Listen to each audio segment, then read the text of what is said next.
बचा हुआ समय भिखारियों को दिया जाता है,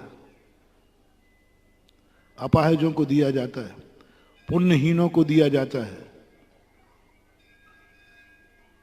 बची हुई रोटी पुण्यहीन को दी जाती है, भिखारी को देते हैं आप, पुण्यहीन को देते हैं, पशु पक्षियों को देते हैं, क्योंकि वो पुण्यहीन है।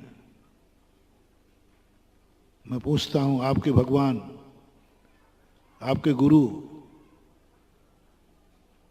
पुण्यहीन है कि पुण्यवान है? बोलो।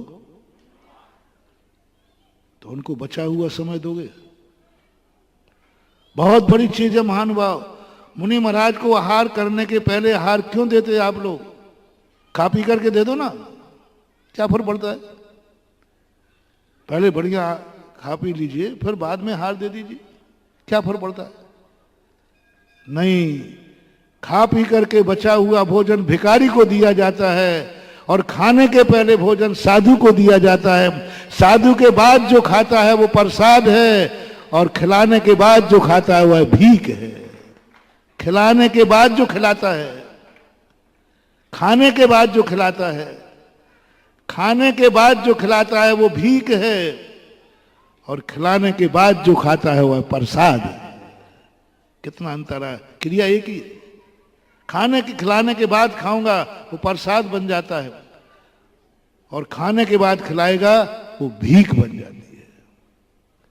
आज धर्म क्षेत्र में तुम्हारा यही हो रहा है। समय बचेगा तो आ जाऊंगा, मेरा समय रहेगा तो मंदिर चला जाऊंगा, समय रहेगा तो। ये भिखारियों का धर्म नहीं है रे, पुण्यहीनों का धर्म नहीं है। महाराज पहले हमें धन का देखो, इतना खर्च है हमारे साल भर का। कई लोग कहते देखो भाई अगली साल बाद में 31 मार्च के बाद बोलूंगा, बचेगा तो दे दूंगा, बचेगा तो दे दूंगा, बहुत खर्च है, मत देना महानुभाव।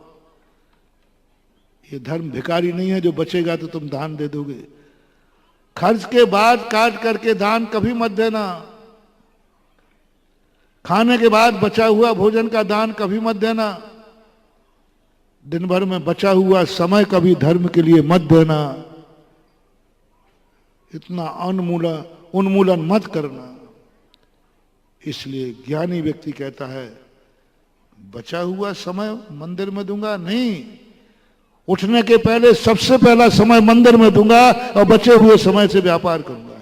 सुबह मंदिर जाने की परंपरा क्यों? कभी भी चले जाओ मंदिर, कभी भी मंदिर चले जाओ, शाम को चले जाओ, दोपहर में चले जाओ, जब समय मिलेगा तब चले जाओ। नहीं महानुभाव, बचा हुआ समय मंदिर में नहीं। नीति बनाई गई, उठते ही सबसे पहला समय भगवान के लिए है, बचे हुए समय से संसार है, ये प्रसाद बन गया। पहला मूल्यवान समय तुमने मंदिर के लिए दिया। प्रातः काल के मंदिर की कोई होड़ नहीं होती, और बचा हुआ समय संसार में काम लेते। ऐसे ही दान देते समय सोचना महानुभाव, बचा हुआ धन दान में नहीं देना। दान देने के बाद बचे हुए धन से संसार चलाएंगे। इसी प्रकार भोजन बनाते समय पहले दान देना भोजन का अतिथि को, बाद में बचा हुआ भोजन करना। वो भोजन नहीं है, वो प्रसाद का रूप धारण कर लेता है। मूल्यवान बनाओ धर्म की क्रिया को। कब